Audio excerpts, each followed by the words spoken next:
When friends used to tell me that they had thalassophobia, I would give them a big old chuckle right in their face. A, because I thought it was made up, and B, because I thought if it was real, this is the dumbest thing I ever heard.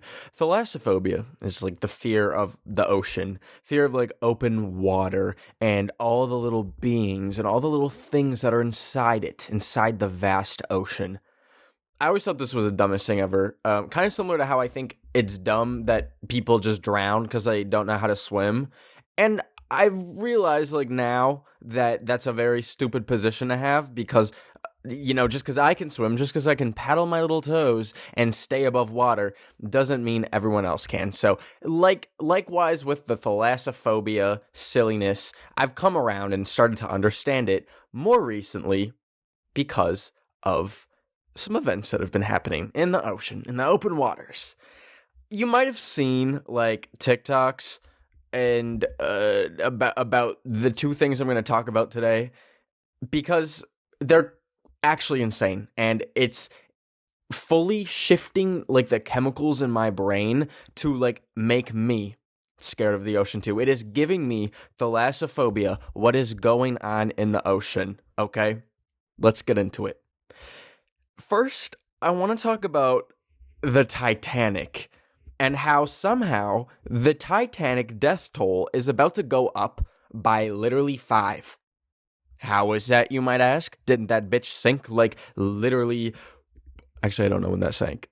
You could tell me the Titanic sank 30 years ago or 200 years ago and I would not be able to tell you, but it is about to go up again by 5 because there is this company called OceanGate that runs these submersibles. Okay, these aren't submarines. These are submersibles that have to be hooked up to like a mothership on the surface.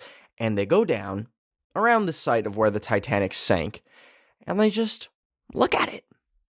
You know? You might think, oh, well, who would want to do that? Who would want to go out of their way and, experience the Titanic firsthand, like right in front of them? Sorry, I had to tap the microphone because I thought it wasn't connected to my iPad. You didn't see that. This is a professional podcast. The answer to the question that was just derailed by my train flying off the tracks is billionaires. There is a group of rich people that for some reason are just so horny for the Titanic that they paid the $250,000 ticket price to go on this submersible. Yes, it is $250,000 per person to go on this little dinghy, this little like bona fide balloon that they just sink down into the bottom of the literal bottom of the ocean to take a look at the Titanic. Which is crazy because, we have pictures. So the scientists have done that already. They've gone down. We even have an entire movie made about it just in case you want the real drama. Seeing Google Images isn't enough. You want to see Jack and Kate having like crazy sex inside of a car on the Titanic and then having your heart ripped out as Jack drowns even though he could fit on the door. Like, that's available. That's there. But for some reason, billionaires doing what they do have to just, grab life by the balls, by the big golden balls. And a group of 5 people went down on this expedition, and about, I believe it was an hour and 45 minutes into the expedition, the boat on top that provides life to them lost contact. So, no one knows what that really means at this point. No one knows if, say, the window broke and everyone just exploded because of the pressure. They don't know if the cord got cut for their communications. They don't know if they saw goddamn Ariel from The Little Mermaid and she was like, under the, sea, no one knows. And as of filming this, 11:47 p.m., June 19th, no one knows. Now, this submersible, you know what, I really could be saying this wrong this entire time, but it has about 96 hours of oxygen to keep life-saving functions in the event of an emergency, aka right now. So, if, say, there wasn't like a catastrophic failure, like it didn't run into a rock and then just like split open and explode, they are down there right now, sitting like literally cross-legged next to each other, breathing, but probably freaking the fuck out. And you might be looking at me right now with a raised eyebrow and a little quizzical look on your face, thinking, Ben, you're sounding a little bit passive about these people. These people are in a dire position, trapped at the bottom of the ocean in a tin can. Don't you have any empathy? No. Not really. Listen, this is what I was like battling in my mind about, because my empathy only goes so far. If, it was a Make-A-Wish for a child who was the biggest fan of the Titanic. He was a huge history buff, but he was going to die tomorrow, and all he wanted in life was to see the Titanic in person. And by the grace of God, they were like, you know what, we are going to get this child to the bottom of the ocean so he can see the Titanic. And then this shit happened, I'd be like, but these are just random billionaires. I'm using billionaire too loose. Only one of the passengers has been confirmed to be a billionaire, but it's safe to say, if it costs $250,000 to go down there, they're probably up there in the percent. Not even the 1%, like the decimal points, 0.00001%. So there's that I can't really like generate a whole lot of artificial empathy for. But on the other hand, it's the stupidity of it all. It's not like the Titanic is beautifully perched on the Atlantic Ocean and you can take a little pool floaty and swim over there and put your little Walmart goggles on and be like, oh, that's the Titanic. That's where Jack and Rose had their dinner. That's where they held their arms out. It's at the bottom of the fucking ocean. It is quite literally in one of the most unreachable places in the world. Like, I don't think that $250,000 price tag to go down there is like a scam. I think it like literally probably costs 1 point. Let me do the math. 1.1. Oh shit. 1.25 million. Jesus Christ! Can y'all tell that I dropped out?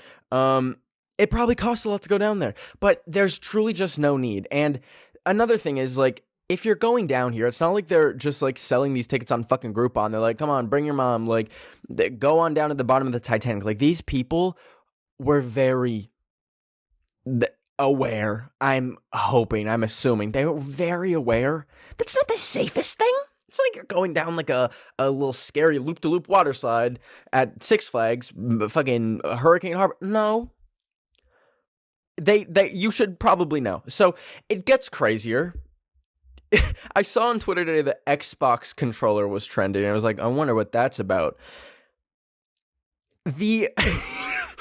Sorry, I shouldn't be laughing. The whole thing was being controlled by a fucking Xbox controller, okay? They did an interview with like the people that run this whole shinamarig or a few years ago, and they like went into the submersible, saw like how it looks, how it runs, and they were like, and it's all powered by this controller. And the crazy thing is, it's not even like an actual official Xbox controller. It's like one of the knockoff ones that you get if you like order it used from Amazon and they just throw in a random fucking controller. Like, that is what was running this entire operation that's taking 5 human beings from the surface. I don't know why I said beings. Like, I live on a farm in Nevada. It's like taking them from the surface down to the bottom of the ocean floor, where historically the worst possible boat crash has ever happened, and an Xbox controller is controlling that. I don't even trust my Xbox controller to like stay reliable when I'm the last person alive in Fortnite. And so there's that. There's that. Another thing is, This tweet is from @ForeverNoir. They said, to put the Titanic thing in perspective, it took like 70 years to find the Titanic, formerly one of the world's biggest ships, even with a rough idea of where it was, and they found it by mistake looking for a completely different ship. These motherfuckers are dead. They're not coming back. And if we find them, we're gonna be finding them in like a long time, a very long time. So it's all very needless. Like, if you haven't got that by now, like, there's no real need. I understand, like, the desire to explore and, you know, see, like, the ocean and see, like, I'm sure most people, if it was safer, would want to be able to see something so historic, but it's beyond unsafe. It's literally fucking bonkers. And this isn't to say that, like, other people haven't gone down there. Like James Cameron, the guy that literally directed Titanic, went down there in a submersible, same type of thing. But that he came back. It was bound to happen at some point that someone was going to sink. So it is really sad, and I really don't think they're coming back. But at the same time, come on, y'all. You didn't have to go down there. Now, that was like a little bit, that was generating a little bit of thalassophobia in my brain, but then there's also the other ocean thing. I don't understand how this whole episode is becoming ocean drama, but there's a lot of ocean drama that needs to be covered. The other ocean drama is the orca situation, okay? The killer whale situation. It started like a few months ago, like around the coast of Portugal. These fucking orcas just started attacking boats. You might have, I'm pretty sure there was like a very viral TikTok of this happening, of people just on a boat, living their little boat life in Portugal, and then boom! A orca swims by and literally just dents that motherfucker like it's a tin can that it just sucked a whole Coca-Cola out of and threw it away like it was nothing. Like, bang. And the ship starts filling with water, and they literally have to call the Coast Guard. They're like, Mayday, Mayday, Mayday, Mayday. Like, it's just, it was just a whale that bumped into it, and it fully sunk that ship. And, you know, that happening once would be silly. It'd be like, oh, silly whale. You shouldn't have done that. No. This is happening over and over and over again. These orcas are on the coast of Portugal, are consistently sinking ships. That's a real hard tongue twister to say, sinking ships. They keep sinking these ships, and no one, literally no one knows why. Even the scientists, like the marine scientists, are like, they're mad or something. Like, shit, I don't know. It's crazy, and it's really funny, like, the reaction. As you know, like, Twitter always has a funny little thing to say, but there's people like actually rallying behind it. I don't know why I'm saying people, because I'm very much on the side, like rallying on the side of the orcas, because orcas are done so fucking dirty by humans. Like, you look at SeaWorld, the infamous like sea amusement park. I went to this when I was a kid. I hate to admit. Like, it's like a half aquarium, half theme park, but they have like live orcas, and they're known for mistreating them. Like, they literally, orcas need, like, you know, a whole ocean to live in, and they put them in like a glass of water, and they're like, all right, bye bye, live your whole life and go fucking crazy. And then they did go crazy and literally killed like an instructor. So, you know, humans haven't been the most warm and cuddly to these things. So to see them start fighting back against the humans when they can has been a little bit cathartic, I must say. We overall are just complete shit to the ocean.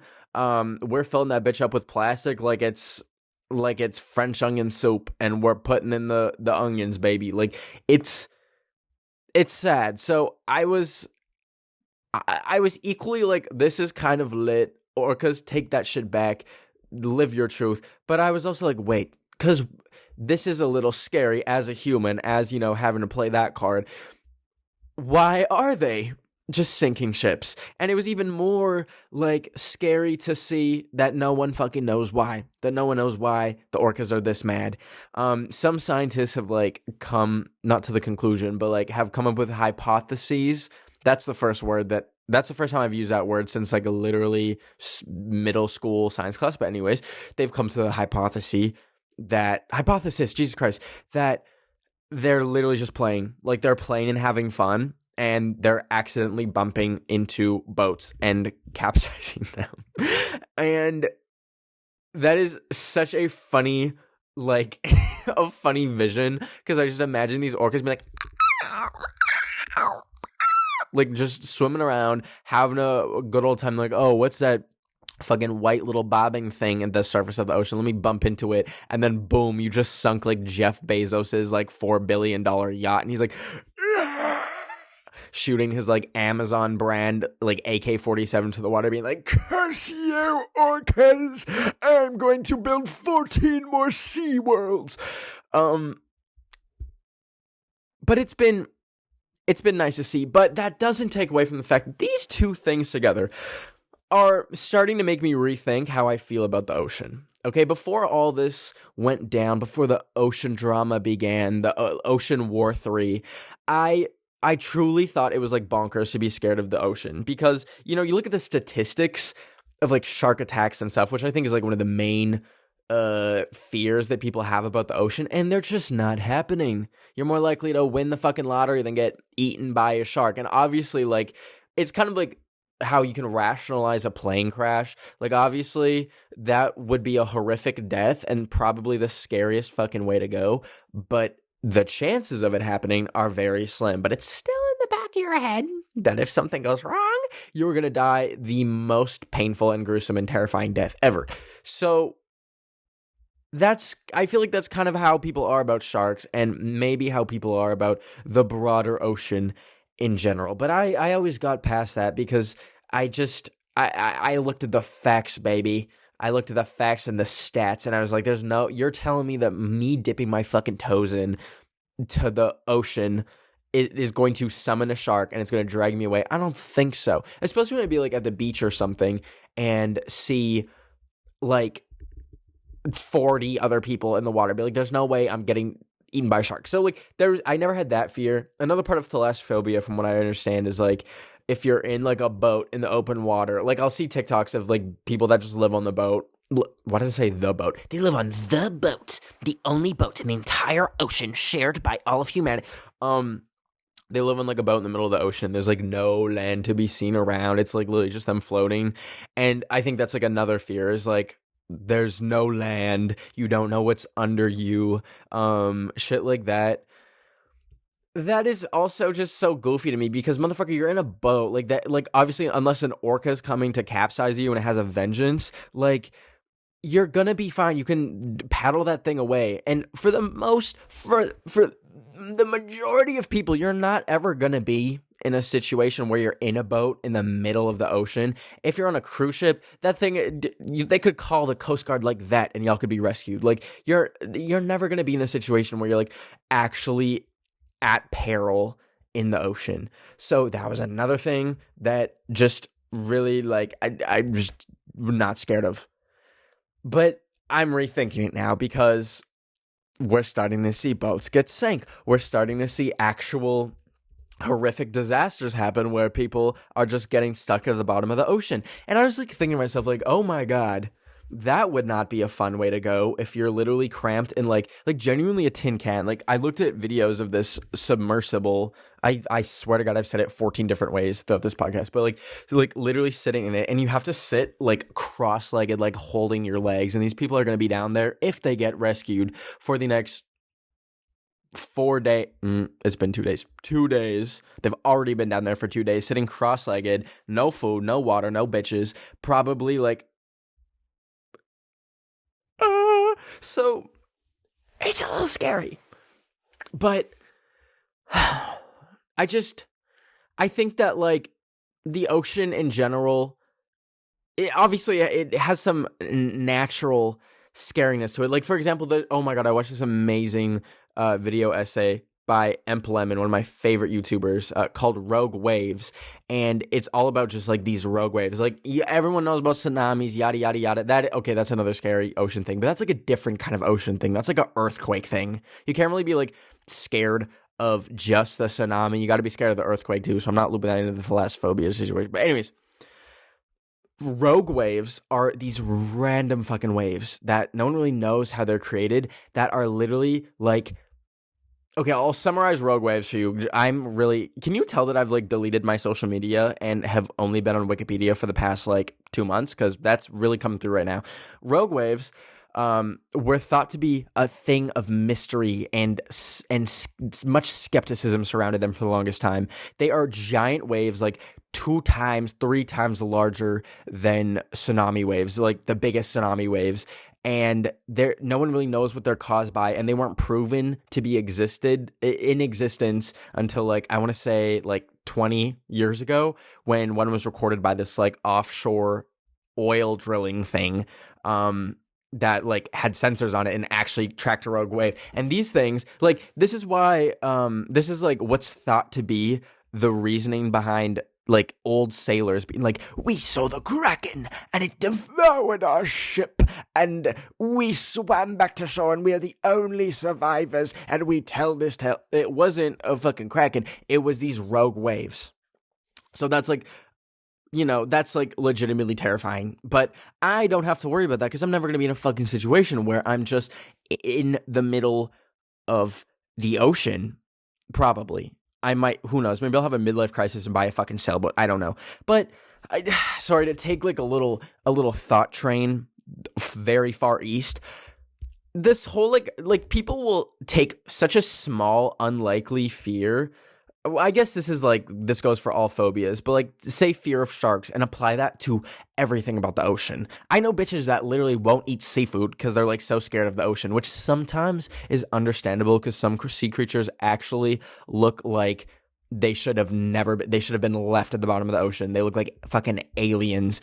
But like, it's so easy to just like take such a small fear and apply it to everything. And when your fears of the ocean, bitch, that's half the earth. You're scared of half of the entire surface of the earth. Grow up, put on your big boy panties and friggin' go swimming. So there's that. There's also like, I understand if you can't swim, any water is going to be a lot scarier. That's understandable. And also, there's the other argument, like, we don't know what's in the bottom of the earth. We know more about space than we do know about our own ocean. It's like, yeah, but we fucking know most of it. Like, that's like one thing when people are like, guys, scientists don't know everything. It can be disproven. It's like, we can fucking guess. We can figure it out, okay? Like, obviously we don't know everything that's out there in space. We don't know everything that's out there in the ocean, but we know most of it. And I'm sure there's some really fucked up looking fish down there that we probably don't want to become best friends with, that if we were in Finding Nemo and we were Dory swimming around, be like, blah, blah, blah, we wouldn't want to run into it. But I don't think that there's like Atlantis down there or anything. Like, I don't think there's anything you need to be insanely scared of. So just whenever I hear, like, to put this into like a broader complaint of me just rambling in the basement of my mom's house, like, I think phobias, like, there's some legitimate phobias, but it's like, just like throwing a word onto the word phobia has become like such an overdone thing. Like some make sense, like arachnophobia. Yeah, like me too. Like, I'm scared of spiders, but like thalassophobia, don't say you're scared of the whole fucking ocean, because I know you're lying. Say you're scared of whales, or say you're scared of drowning, or say you're scared of going into a little Titanic balloon and to go see the Titanic. It's so goofy to me. But anyways, I want to like wrap this up by saying, I saw this tweet of someone saying, they're like, they really got the whole Titanic experience. They got to sink just like that. I'm sorry, I shouldn't like that. But I don't really care, because they're billionaires. Like, the ocean's eating the fucking rich. Because, no, inherently, if you are on a boat, you are probably pretty fucking rich. Like, it's not like you can just go to the boat store, go to the Toyota dealership and buy a Toyota boat. Like, no, you're probably on your little sailboat with a good $2 million at least in the bank. So the Orcas are real fucking comrades for that, the way they are sinking them. And, obviously the Titanic submersible, they're not ordering from Shein, I'll tell you that much. So they're, the ocean, when people are like, the ocean is spiritual, I'm starting to get it, because it's like, nature really does, not to be like a crazy, like, nature speaks to me, but it sometimes does feel like nature has its agenda and its way of like writing what humans do, because we don't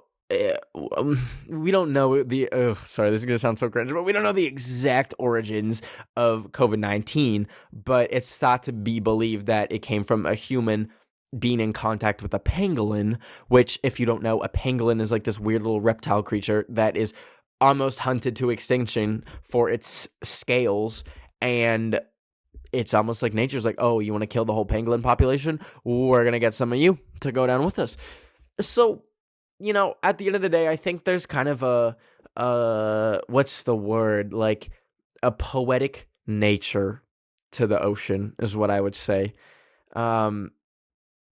Although there is still hella turtles with like the little pop can plastic things around their neck. But we stopped using straws, so they don't have straws in their nose. Anyways, let me wrap up this crazy fucking thought. The way I just actually rambled for 26 minutes. Before we go, though, I'll read some of your guys' drama. If you haven't already and you want me to read your drama and give my 2 cents on it, just comment it down below on the video version of this podcast. But even bigger announcement before I go on that note, baby. I will be at VidCon. This is going up on Wednesday. So literally tomorrow, I believe, if I can get my fucking math right.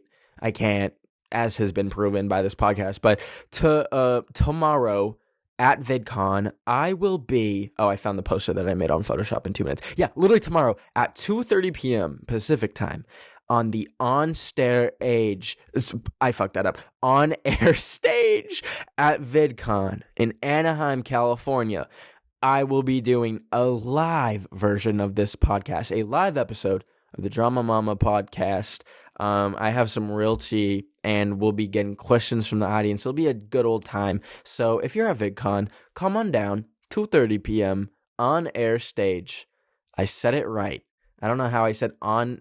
I don't even know what I said. But let's get into the drama. Today's drama comes from YouTube user Homeless Tom.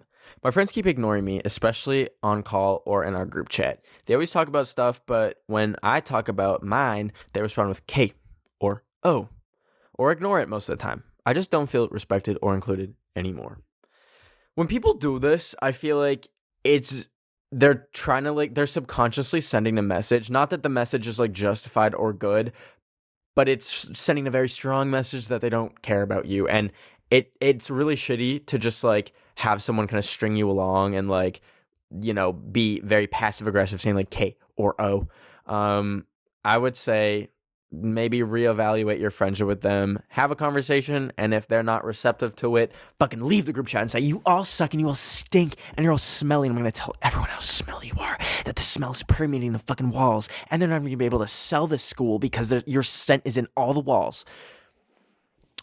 I love y'all. Have a good week, and I'll see you next week. Oh, by the way, the podcast taping will be also posted on here, so if you can't make it in Anaheim, you'll see it on here anyways. But if you can, come on down to the on-air stage, 2:30 p.m. at VidCon. Love y'all. See ya later. Bye.